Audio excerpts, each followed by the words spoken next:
Question number 11 की तरफ आगे बढ़ते हैं, जो कि है हमारा find the squares of the following numbers using the column method. Okay, then verify the result by finding the square using the prime factorisation method. Okay, तो 11th क्वेश्चन में क्या कह रहा है कि जो नंबर दिए हुए हैं, जैसे कि हम लिखते हैं 11th का जो फर्स्ट है वो नंबर है हमारा 25. तो 25 का हमें स्क्वायर निकालना है, बट निकालना किस तरीके से है? कॉलम मेथड के तरीके से. तो ओके, तो आज हम कॉलम मेथड पढ़ेंगे, कैसे निकालते हैं कॉलम मेथड के थ्रू, एंड देन उसको हमें वेरीफाई करना है प्राइम फैक्टराइजेशन मेथड से कि आंसर हमारा मतलब सही है या नहीं है. तो कॉलम मेथड करने के लिए हमें क्या करना पड़ता है? पहले हम कॉलम बनाएंगे. कॉलम बनाने के लिए आप 4 लाइन इस तरीके से खींचिए, 3 4, और जो फर्स्ट वो है उसको लाइन बना लीजिए. अब कॉलम मेथड में हमें basically a plus B square का जो फॉर्मूला होता है, A square plus 2ab plus B square, इस फॉर्मूले के थ्रू ही हमें उसको सॉल्व करना है. a प्लस बी का होल स्क्वायर का जो फॉर्मूला है, A square plus 2ab plus B square. तो इसमें a की वैल्यू जो 25 है, इसमें a की वैल्यू हमारी 2 हो जाएगी और 5 हो जाएगी हमारी v की वैल्यू. तो लिखना कैसे है? A square plus 2ab plus B square को हम यहाँ पर इस तरीके से लिख सकते हैं, ए स्क्वायर 2ab और बी स्क्वायर. इस तरीके से हम अपने फॉर्मूले को लिख सकते हैं. 3 कॉलम बना दिए हमने, ये कॉलम 1 है, कॉलम 2, कॉलम 3, 3 कॉलम बना दिए हैं, जिसमें से पहले नंबर पर ए स्क्वायर, दूसरे कॉलम में 2ab और तीसरे कॉलम में बी स्क्वायर. तो ए की वैल्यू कितनी है हमारी? ए की वैल्यू 2 है, तो यहाँ पर हमारा 2 स्क्वायर हो जाएगा. 2ab में 2 की जगह 2 ही रहेगा, कोई साइन नहीं है तो मल्टीप्लाई का साइन. ए की वैल्यू हमारी 2 थी और बी की वैल्यू 5 थी, तो 5 आ गया. यहाँ पर b की वैल्यू 5 है, 5 का स्क्वायर. ठीक है, तो एक बार मैं दोबारा समझाता हूँ यहाँ तक. कॉलम मेथड क्या होता है? हमें कॉलम बनाने हैं 3. क्यों बनाने हैं 3? क्योंकि कॉलम मेथड में हम a प्लस बी के होल स्क्वायर के फॉर्मूले से हम सॉल्व करते हैं इसको, जो कि क्या होता है हमारा A square plus 2ab plus B square. तो एक कॉलम में ए स्क्वायर, सेकेंड कॉलम में 2ab और थर्ड कॉलम में बी स्क्वायर. अब a और b की वैल्यू क्या रहेगी? तो वो वैल्यू उन्होंने हमें 25 दी हुई है. तो 25 में 2 हमारा a की वैल्यू हो गई है और 5 हो गई है b की वैल्यू. तो हमने ए स्क्वायर में a की वैल्यू कर दी तो 2 का स्क्वायर हो गया. 2ab में 2 तो 2 ही रहेगा, मल्टीप्लाई बाई a की वैल्यू 2 थी और b की वैल्यू 5 थी, मल्टीप्लाई कर दिया आपस में. देन b स्क्वायर में b की वैल्यू 5 थी, तो 5 का स्क्वायर. अब इनको सॉल्व कैसे करेंगे? नेक्स्ट लाइन में हमें क्या लिखना है? 5 स्क्वायर क्या होता है हमारा? 25. इधर आपस में सबका मल्टीप्लाई करेंगे, 2 2 जा 4, 4 5 जा 20 और 2 2 जा 4.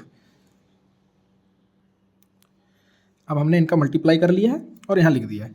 तो जो फर्स्ट लेटर होता है, इसमें इस चीज़ को याद रखना पड़ेगा कि जो फर्स्ट जो यूनिट का नंबर है, जैसे कि इस केस में 25 में क्या है? 5 हमारा यूनिट का नंबर है, उसको हम थोड़ा सा अंडरलाइन कर लेंगे ताकि हमें याद रहे.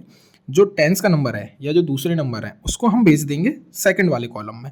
इस कॉलम से उठा के इसमें भेजेंगे 20 के साथ, और वो जाएगा प्लस की कंडीशन में. तो ये 2 है जो यहाँ पर आके प्लस हो जाएगा. ठीक है, तो प्लस में हमारा क्या आ जाएगा आंसर? यहाँ पर 22.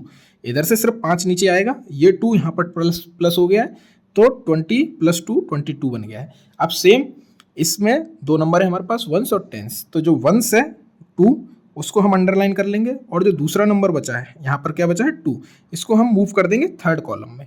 तो थर्ड कॉलम में 4 था हमारे साथ, तो 4 में 2 जोड़ेंगे तो 6 आ जाएगा. तो हम एक कॉलम और आगे बढ़ाते हैं इसको. तो अब यहाँ से हमारे पास क्या बचा है? सिर्फ 5. यहाँ से क्या बचा है? सिर्फ 2, और यहाँ पर क्या बचा है? सिर्फ 6. तो तीनों कॉलम में हमें 1 डिजिट नंबर मिल गए. 1 डिजिट समझ रहे हो? इसमें 5, इसमें 2, इसमें 6. इसमें हमारे 2 डिजिट 3 डिजिट भी हो सकते हैं, क्योंकि इससे आगे हम कहीं फॉरवर्ड नहीं कर सकते, कहीं भेजने के लिए नहीं है. तो यहाँ पर अगर 6 है तो 6, 16 होता तो 16 ही लिखना पड़ता, पूरा 36 होता तो 36 लिखना पड़ता, बट इन दिस केस सिर्फ 6 है. एक बार मैं दोबारा समझाता हूँ. जब हमने इनको फॉर्मूले के हिसाब से इनकी वैल्यू पुट कर दी, 2 मल्टीप्लाई 5 एंड 5 स्क्वायर, तो इनको हमने सॉल्व कर लिया. 5 5 जा 25, 2 2 जा 4, 5 जा 20, 2 2 जा 4. तो 4 20 25 तक तो हमारा क्लियर था. बट जैसे ही पहले कॉलम में हमने देखा कि इसमें 2 डिजिट है, तो जो फर्स्ट डिजिट होता है हमारा, जो यूनिट डिजिट है, जिसको हम वंस भी बोलते हैं, उसको हम अंडरलाइन कर लेंगे. और जो टेंस का जो डिजिट था, ये 2 था, इसको हम ट्रांसफ़र करेंगे सेकेंड कॉलम में. तो सेकंड कॉलम में जब ट्रांसफर करेंगे तो उसका जो भी नंबर रहा होगा उसमें वो प्लस के फॉर्म में जाएगा, मतलब उसमें जाके वो ऐड हो जाएगा. तो जो ये 2 था, ये जो इसमें पहले से एग्जिस्टिंग नंबर था क्या था? 20, उससे के संग प्लस हो गया, तो प्लस करके क्या बन गया है? 22. तो अब 22 में भी सेम यही वाली कंडीशन लगाएंगे हम जैसे 25 में लगाई, कि जो यूनिट नंबर है, जो हमारा वंस का नंबर है 2, इसको हम एज इट इज ही रखेंगे ठीक है। और जो दूसरा 2 था, जो टेंस का नंबर था, उसको हमने भेज दिया है नेक्स्ट कॉलम में, और नेक्स्ट कॉलम में वो प्लस होके ही जाएगा। तो इस वाले कॉलम में क्या नंबर था एग्जिस्टिंग, 4 था, उसमें हमने इस वाले 2 को प्लस कर दिया तो 6 हो गया। तो अब तीनों कॉलम में हमारे पास सिंगल डिजिट नंबर है। यहाँ पर 5 था, उसको हमने 5 लिखा, यहाँ पर सिर्फ 2 था तो ये 2 लिखा, और ये अकेला 6 था ही तो 6 लिखा। तो कॉलम मेथड से जो 25 का स्क्वायर निकला है हमारा, वो क्या निकला, 625। बट अब उन्होंने बोला है कि इसको हमें वेरीफाई करना है, और वेरीफाई किससे करना है, प्राइम फैक्टराइजेशन मेथड से। तो उसको अभी हम करते हैं। तो प्राइम फैक्टराइजेशन मेथड से हम इसको वेरीफाई करने जाते हैं। तो यहाँ पर लिख देते हैं, हम ऊपर भी लिख सकते थे बट कोई दिक्कत नहीं। वेरिफिकेशन किसका करना है हमें, 625 का, जो हमारा आंसर आया है। इसका आंसर हमें निकालना है प्राइम फैक्टराइजेशन मेथड से। तो प्राइम फैक्टराइजेशन मेथड मतलब हमें फैक्टर्स निकालने हैं इसके। तो ये 5 है लास्ट में, मतलब इवन नंबर नहीं है, तो ये 2 से डिवाइड नहीं होगा। 3 से डिवाइड करने के लिए हम तीनों का टोटल करते हैं, 6 2 8 5 13। 3 से भी नहीं होगा, 2 से नहीं होगा तो 4 से भी नहीं होगा, देन 5 से हो जाएगा क्योंकि यूनिट डिजिट में 5 है। तो 5 से कितने टाइम होगा, 5 1 जा 5, 5 2 जा 10 एंड 5 5 जा 15, 125 टाइम पे। ये भी 5 से हो जाएगा, 525 टाइम में, देन 5 से ये 5 टाइम में, और 5 से 1 टाइम में। अब प्राइम फैक्टराइजेशन मेथड में हमें क्या करने होते हैं, इनके पेयर बनाने होते हैं। तो पेयर मतलब ये दो एंड देन ये दो। तो 5 मल्टीप्लाई बाई 5, 2 पेयर बन गए हमारे। तो इसका आंसर क्या आ गया, 5 मल्टीप्लाई बाई 5 का 25। 25 ही हमारा ओरिजिनल नंबर था जिसका हमने ये स्क्वायर निकाला था। तो 25 का स्क्वायर आया 625, और जब हमने 625 को वापस वेरीफाई किया प्राइम फैक्टराइजेशन मेथड से, तो वो रिजल्ट हमारा बराबर आ गया 25। तो मतलब जो हमारा ये आंसर था 25 का स्क्वायर 625 कॉलम मेथड से, वो सही है। इसका हम दूसरा क्वेश्चन सॉल्व करते हैं तो उससे थोड़ा और ज़्यादा ईजी हो जाएगा। नोटबुक को थोड़ा आगे सरका के, सेकंड जो सम है हमारा वो है 35। तो सेम हमें कॉलम बनाने हैं, कुछ लाइन नीचे तक, 4 लाइनें हम इस तरीके से खींचेंगे रो, एंड देन ऊपर वाले में हम लॉक लगा देंगे, और इसमें लिख देंगे ए स्क्वायर 2ab बी स्क्वायर। अब 35 में हमें ए और बी की वैल्यू वो करनी है। तो ए की वैल्यू क्या हो जाएगी 3, और 5 हो जाएगा हमारा v की वैल्यू। इसको हम अगर और ज़्यादा अच्छे से लिखें तो लिख देंगे let a equal to 3 and b equal to 5। ऊपर वाले में भी हम ऐसे ही लिख सकते थे कि लेट a इक्वल टू 2 और b इक्वल टू 5, 25 जो हमने अभी सॉल्व किया। तो इसमें a की वैल्यू 3 है तो 3 स्क्वायर, यहाँ पर 2, a की वैल्यू 3 और b की वैल्यू 5, देन b में b की वैल्यू 5 और स्क्वायर। अब इनको सॉल्व करेंगे, 5 5 जा 25, 2 3 जा 6 5 जा 30, और 3 3 जा 9। तो जो हमें यूनिट नंबर है इसको हमें अपने पास ही रखना है 5, इसको हम एस इट इज ही नीचे ले जाएंगे। और जो टेंस का नंबर था इसको हम क्या करेंगे, इधर ट्रांसफर करेंगे, और इधर ट्रांसफर करेंगे तो वो जो एग्जिस्टिंग नंबर होगा जो कि है इस केस में 30, उसके संग ऐड हो जाएगा। तो ये 2 30 में ऐड हो जाएगा, तो 30 में 2 ऐड करेंगे तो क्या आ जाएगा हमारा 32।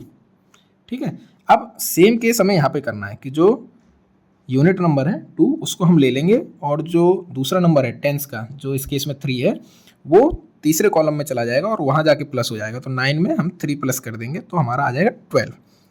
तो यहाँ पर हमारा जो यूनिट नंबर था वो 5 था, यहाँ पर 2 है, यहाँ पर 12 है। तो इसको हम एक बार थोड़ा सा नीचे 12 2 5 इस तरीके से लिखते हैं, और यही हमारा कॉलम मेथड से 35 का स्क्वायर निकल के आया। तो इसको हम इस तरीके से लिख सकते हैं 35 स्क्वायर टू, देखो 5 आया हमारा इस कॉलम से, फर्स्ट कॉलम से, 2 आया सेकंड कॉलम से, एंड देन 12 आया थर्ड कॉलम से। तो थर्ड कॉलम से हमने दोनों चीज़ें ले ली हैं, 2b और 1b, क्योंकि हम इस 1 को और कहीं आगे नहीं भेज सकते प्लस करने के लिए, जैसे हम इस केस में कर रहे थे कि यहाँ पर 5 को हमने नीचे रखा और 2 को प्लस करने के लिए सेकंड कॉलम में भेजा। 32 हुआ, 32 को हमने 2 को नीचे ही रखा और 3 को प्लस करने के लिए थर्ड कॉलम में भेजा, तो वो 12 हुआ। तो इस 12 में भी 2 डिजिट है, 12 जो नंबर है उसमें 2 डिजिट है, 2 और 1। तो हम इसमें 1 को कहीं और नहीं भेज सकते क्योंकि फर्दर कोई कॉलम नहीं है, तो वो पूरा का पूरा 12 ही लिखेंगे। तो कॉलम मेथड से जो हमारा 35 का स्क्वायर आ गया है वो है 1225। बट अभी हमें इसको वेरीफाई भी करना है। तो वेरीफाई करने के लिए हम क्या करेंगे, वेरीफाई करना है हमें, वेरीफाई लिख देते हैं या वेरिफिकेशन लिख देते हैं प्राइम फैक्टराइजेशन मेथड से।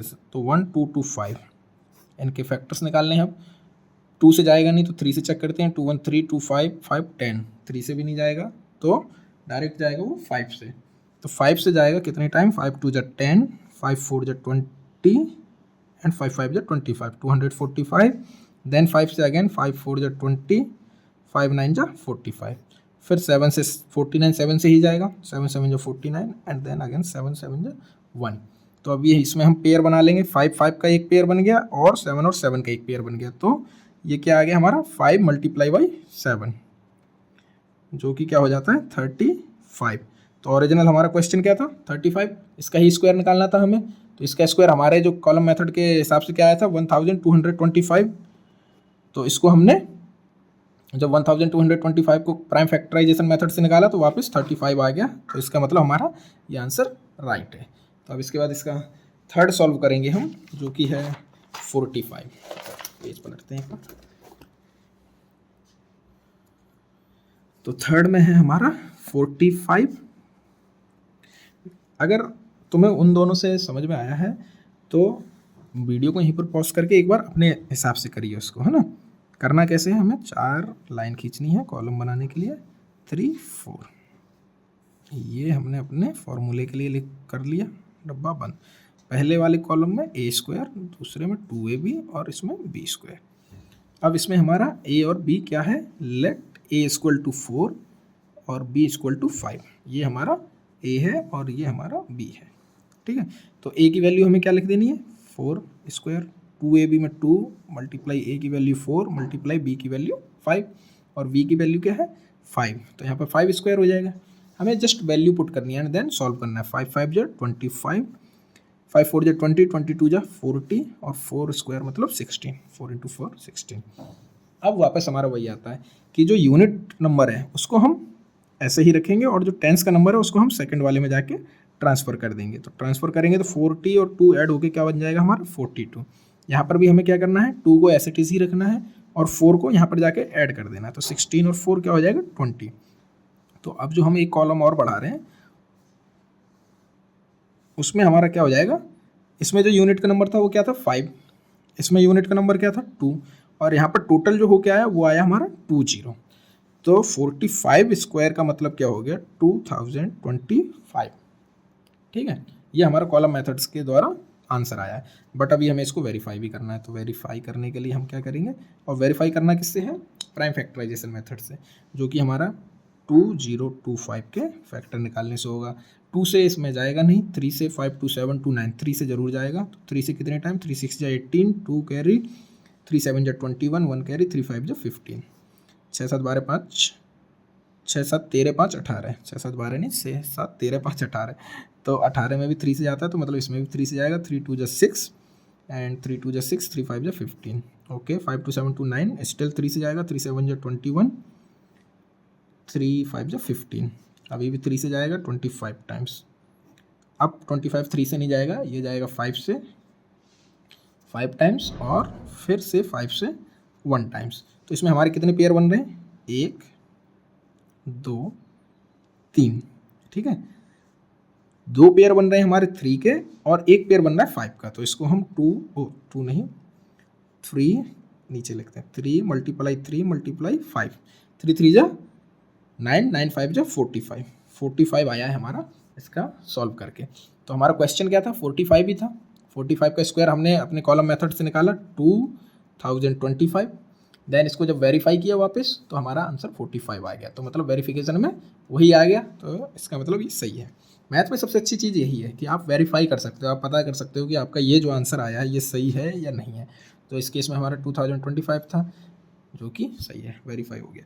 फोर्थ क्या है 90। फोर्थ क्वेश्चन थोड़ा इंटरेस्टिंग है। फोर्थ हमारा है 90, ठीक है। तो इसके लिए भी हमें वापस वही कॉलम बनाने हैं। ये इंटरेस्टिंग इसलिए क्योंकि इसमें यूनिट डिजिट हमारी क्या है 0। तो 0 देख के कभी कभी क्या होता है बच्चे घबरा जाते हैं। उन्हें ये होता है कि 0 का तो मल्टीप्लाई करेंगे तो भी 0, स्क्वायर निकालेंगे तो भी 0, तो इसको कैसे सॉल्व करेंगे। इसको भी सिंपल उसी तरीके से सॉल्व करेंगे। अगर सब कुछ का मतलब 0 है तो सब कुछ का मतलब 0 है, ओके। तो इसमें हमारा a हो गया 9 और b हो गया 0। उस तरीके से भी आप लिख सकते हो कि लेट a इक्वल टू 9 और b इक्वल टू 0। तो a की वैल्यू हमारी 9 है तो यहाँ पर 9 का स्क्वायर, 2 मल्टीप्लाई बाई a की वैल्यू 9, b की वैल्यू 0, 0 कर दिया, यहाँ पर 0 का स्क्वायर। अब वापस सॉल्व करेंगे, 0 का स्क्वायर 0, 2 9 जा 18 और 18 में 0 का मल्टीप्लाई करेंगे तो वापस 0, 0 में किसी भी नंबर का मल्टीप्लाई करेंगे 0, तो 0 ही लिख दो। 9 2 जा 9 का स्क्वायर 9 9 जा 81। अब यहाँ पर क्या है कि कोई भी दो नंबर तो है नहीं है कि हम यूनिट वाले में अंडरलाइन करें और टेंस वाले को यहाँ भेजें। यहाँ पर भी सेम है कि यूनिट में अंडरलाइन करें, टेंस में वहाँ भेजें। टेंस का नंबर ही नहीं है दोनों में, तो सिर्फ 0 और 0 ही रहेंगे। और यहाँ पर है 81, तो बेसिकली ये आंसर यहीं पर ही खत्म है। इसको 0 लिया 81 लिया, क्योंकि इसमें कुछ प्लस माइनस था ही नहीं, तो हम ये कॉलम यहाँ पर ही बना देंगे। तो जो 90 का स्क्वायर आ जाएगा हमारा वो हो जाएगा 8100 या 8100। अब इसको हम वेरीफाई करते हैं एक बार। वेरीफाई 8100 को 2 से चला जाएगा जी, शुरुआत हम 2 से ही करते हैं, तो अगर जाएगा तो 2 से शुरू करेंगे। 2 4 जा 8, 0 में नहीं जाने का, वो 1 में नहीं जाने का 0 लगाया, फिर 2 5 जा 10 और फिर 0 में नहीं जाएगा तो 0, फिर से 2 से जाएगा, 2 2 जा 4, 2 2 जा 4 हो गया, 0 नहीं जाएगा, एंड देन 50 को 25 टाइम्स में हो जाएगा। अब ये 2 से जाएगा नहीं क्योंकि यूनिट का नंबर जो है इसमें 5 है। 3 से चेक करेंगे, 2 2 4 5 9, 9 में 3 का जाता है तो इसमें भी 3 से जाएगा। 3 6 जा 18, 3 7 जा 21, 3 5 जा 15, फिर से 3 से जाएगा, 3 2 जा 6, 25 3 जा 75, ओके 225 टाइम हो गया। 5 2 7 2 9, फिर से 3 से जाएगा ये कितनी बार, 3 7 जा 21, 3 5 जा 15, फिर 3 से जाएगा ये 25 टाइम्स, और 25 जाएगा 5 से 2 बार। ये नीचे जगह है, हाँ जी है। 5 5 जा 25 एंड देन अगेन 5 से 1। तो अब हम इसमें पेयर बनाएंगे। ये 2 का एक पेयर बना, 3 का एक इधर बना, 3 का एक इधर बना और 5 का एक इधर बना। तो ये 2 का एक है, 3 का एक पेयर इधर, 3 का दूसरा पेयर इधर, और ये 5 का एक पेयर। प्राइम फैक्टराइजेशन मेथड से जब हम करते हैं तब हमें पेयर बनाने होते हैं। तो इसमें पेयर बन गया 2 का 1, 3 के 2 पेयर और 5 का एक पेयर। इनका मल्टीप्लाई कर लेते हैं। 2 3 जा 6, 6 3 जा 18, 18 5 जा 90। तो 90 हमारा वही आ गया जो हमारा क्वेश्चन था। तो 90 का स्क्वायर हमने कॉलम मेथड से निकाला जो कि आया 8100, और इसको जब हम वापस प्राइम फैक्टराइजेशन मेथड से वो किया तो वापस 90 आ गया। तो इसका मतलब हमारा ये आंसर सही है। तो फोर्थ का 90 भी सही है। फिफ्थ और सिक्स्थ आप जब तक करो, जब तक हम इधर सॉल्व करते हैं वीडियो को पॉज करके, ताकि जब तक आप खुद से करोगे नहीं, गलतियाँ मिलेंगी नहीं, तब तक समझ में नहीं आएगा। मैथ इज़ ऑल अबाउट कि आप कितना कर रहे हो। टीचर कितना करेगा वो तो सब कर देगा बट एग्ज़ाम में सब आपको ही करना है। तो it all depends on your practice. तो प्रैक्टिस सिंपल है। देखो कॉलम बनाए हमने, 4 लाइन खींची। ऊपर वाले में क्योंकि हमें फॉर्मूला लिखने हैं तो हम उसको थोड़ा सा अच्छे से लाइन वगैरह बना के बंद कर देते हैं। ए स्क्वायर 2ab बी स्क्वायर। इस केस में हमारा ए क्या है 7 और बी क्या है 5। जो यूनिट नंबर है वो हमारा बी है, जो टेंस नंबर है वो हमारा ए है। ठीक है, तो ए की वैल्यू 7 थी तो 7 स्क्वायर हो जाएगा 2 मल्टीप्लाई बाई ए की वैल्यू 7, बी की वैल्यू 5 और बी की वैल्यू 5 है तो 5 स्क्वायर। ये पहला लाइन क्लियर है, बिल्कुल सिंपल। देन इसको सॉल्व कर देना है तो दूसरी लाइन और ज़्यादा सिंपल। 5 स्क्वायर 25, 2 7 जा 14, 14 5 जा 70 और 7 7 जा 14 9। यहाँ तक बिल्कुल क्लियर सिंपल। यहाँ से थोड़ा सा जो कॉम्प्लिकेशन है वो सिंपल कॉम्प्लिकेशन है कि यूनिट डिजिट को हमें टच नहीं करना और जो टेंस है उसको हमें यहाँ रखना नहीं है, उसको हमें आगे भेज देना है। ये ससुराल भेज दी हमने, ससुराल है इसकी 70, इसमें जाके वो हो जाएगी ऐड इनके घर में, तो इनके घर में ऐड होके वो बना देगी इसको 72। अब यहाँ पर भी सेम है, जो यूनिट डिजिट है उसको हमें यहाँ रखना है, बाकी जो टेंस की डिजिट है उसको हमें यहाँ नहीं रखना, उसको भेज देना और जा आगे जो थर्ड कॉलम है। तो इसमें हम क्या कर देंगे, उसको जाके ऐड करेंगे तो 49 और 7 हो जाएगा 56।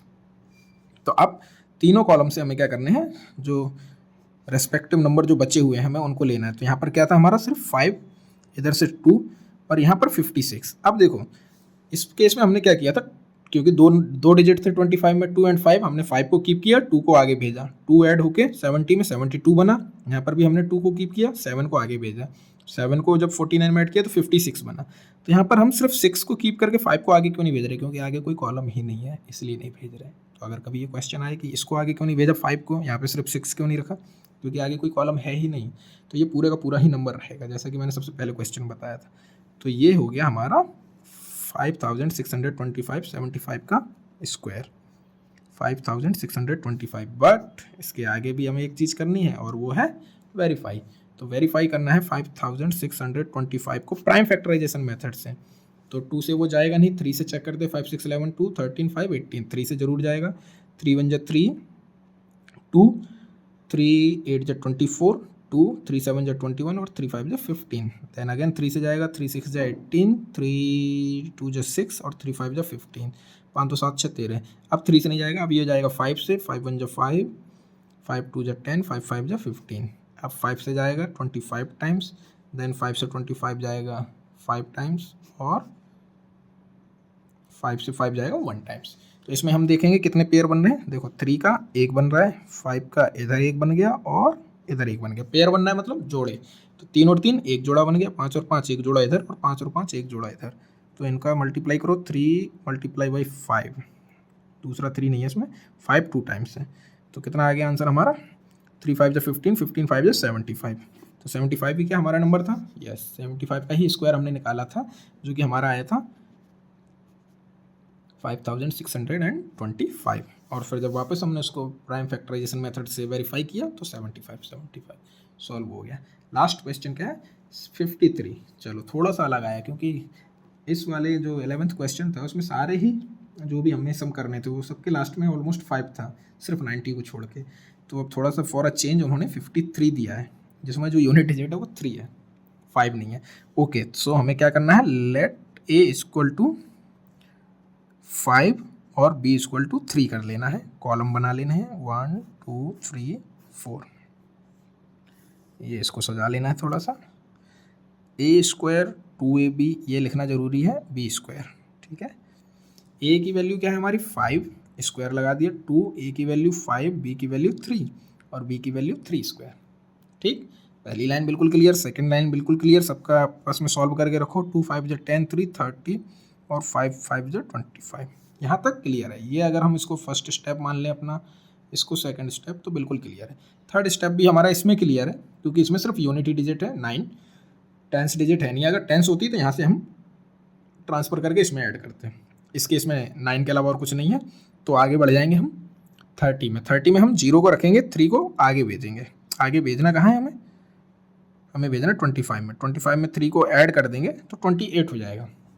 तो अब क्या बचा, यहाँ से बचा हमारे पास 9, यहाँ से बचा 0 और यहाँ हो गया 28। तो ये हो गया हमारा 2809। किसका स्क्वायर, 53 का स्क्वायर हो गया 2809। इसको हम वेरीफाई करेंगे। वेरीफाई करने के लिए बोला गया है हमें प्राइम फैक्टराइजेशन मेथड से। तो वापस प्राइम फैक्टराइजेशन मेथड में पहुँचते हैं। ब्लैक पेन प्रॉब्लम कभी भी चलता है, कभी भी बंद हो जाता है। 2809, ओके। तो 2 से जाएगा नहीं, 3 से ट्राई करते हैं, 8 2 10 और 9 19। तो ये 3 से भी नहीं जाएगा, 7 से ट्राई करते हैं, क्योंकि 5 से जाएगा नहीं, 0 5 है नहीं है। तो 7 4 जा 28, 9 नहीं, 11 2 जा 22 नहीं, 11 से भी नहीं। तो इस केस में हम क्या करेंगे, इसको हम डिवीज़न मेथड से इसका वो चेक करेंगे कि कितनी बार जाएगा, ताकि हमें ये पता चले कि, क्योंकि ये परफेक्ट स्क्वायर है तो ये कुछ ना किसी से जाएगा ही, बट किसी प्राइम नंबर से जाएगा। तो हो सकता है किसी बड़े प्राइम नंबर से जाए, तो उसका पता करने के लिए हम कैसे करेंगे मैं वो बताता हूँ आपको। तो इसको 28 यहाँ पर सॉल्व करते हैं, दिख रहा है कैमरे में, ओके दिख रहा है 2809। इसका जो फॉर्मेट होता है थोड़ा सा चेंज होके ऐसे हो जाएगा। तो इसमें क्या करना होता है, हमें बार बनाने होते हैं शुरू 2 नंबर के। तो स्टार्टिंग यहाँ से करेंगे 1 10 एंड देन 100 और 1000। तो 2 बार बन गए हमारा। फर्स्ट है 28, तो हमें यहाँ पर ऐसा नंबर देखना है जिसको हम उतने ही टाइम मल्टीप्लाई करें तो वो इससे कम रहे या इसके इक्वल रहे। तो 2 करेंगे तो 4 ज़्यादा ही छोटा हो जाएगा, 3 का 9 ज़्यादा ही छोटा हो जाएगा, 4 का 16 ज़्यादा ही छोटा हो जाएगा, 5 का 25 हो सकता है, देन 6 का 36 ज़्यादा बड़ा हो जाएगा। तो बड़ा तो हमें किसी कंडीशन में नहीं चाहिए, छोटा चाहिए, बट ज़्यादा छोटा भी नहीं चाहिए। तो क्या कर सकते हैं हम, यहाँ पर 5 लिखेंगे, यहाँ पर भी हमारा 5 5 जा 25 हो गया। अब क्या करना है हमें, यहाँ से 28 में से 25 को माइनस करना है, सब्ट्रैक्ट करना है, 3 आएगा। और ये जो बार है, बार के अंदर क्या है 0 और 9 है, इसको पूरा का पूरा हम ऐसे ही उतार लेंगे। नेक्स्ट स्टेज क्या होती है, इन दोनों को हमें प्लस करना है, 5 और 5 10। वो 10 हम लिखेंगे यहाँ पर, जो हम नेक्स्ट डिवाइडर बनाने वाले हैं वो 10 हो जाएगा। अब इसके आगे हम ऐसा क्या लगाएं कि इससे ज़्यादा नहीं हो, तो अगर सिर्फ 1 लगाएंगे तो 1 हमें यहाँ भी देना है, तो वो 101 ज़्यादा छोटा हो जाएगा। 2 लगाएंगे, 2 यहाँ भी लगाना पड़ेगा, तो 204 भी ज़्यादा छोटा हो जाएगा। यदि हम 3 लगाएं और यहाँ भी 3 रहेगा तो 309। ओके, तो 3 लगाया, 3 3 जा 9, 0 एंड 3, तो ये हमारा वापस होके पूरा 0 हो जाएगा। और जैसे ही 0 हो गया तो जो हमारा नंबर था वो 53 आ गया। तो 53 भी हमें पता है एक क्या है, प्राइम नंबर ही है जिसमें किसी का भी डिवाइड नहीं होता, सिर्फ 53 और 1 के अलावा। तो 2809 का जो स्क्वायर रूट है वो 53 है। तो वो हमने थोड़ा सा लॉन्ग डिवीजन मेथड से किया था जब हम नेक्स्ट एक्सरसाइज में शायद, या इसी चैप्टर में, तो नेक्स्ट एक्सरसाइज में जब जाएंगे तो मैं इसको थोड़ा सा और ज़्यादा डिटेल में समझाऊंगा कि कैसे करना है। तो अभी 53 से ये 53 टाइम्स ही जाएगा एंड देन अनदर 53 से 1 टाइम, तो इसका एक ही पेयर बन रहा है 53 का, तो 2809 का क्या हो जाएगा हमारा 53 का स्क्वायर। तो ये हमारा वेरीफाई हो गया क्योंकि इसमें एक ही पेयर बन रहा था, तो वो 53 ही आ गया हमारा। तो 2809 जो हमारा था 53 का स्क्वायर वो सही है। इस चीज़ पे हम अगली एक्सरसाइज में ज़रूर मिलेंगे। ये था हमारा कॉलम मेथड का जो लास्ट क्वेश्चन 53, क्वेश्चन नंबर 11 का लास्ट था ये। तो अब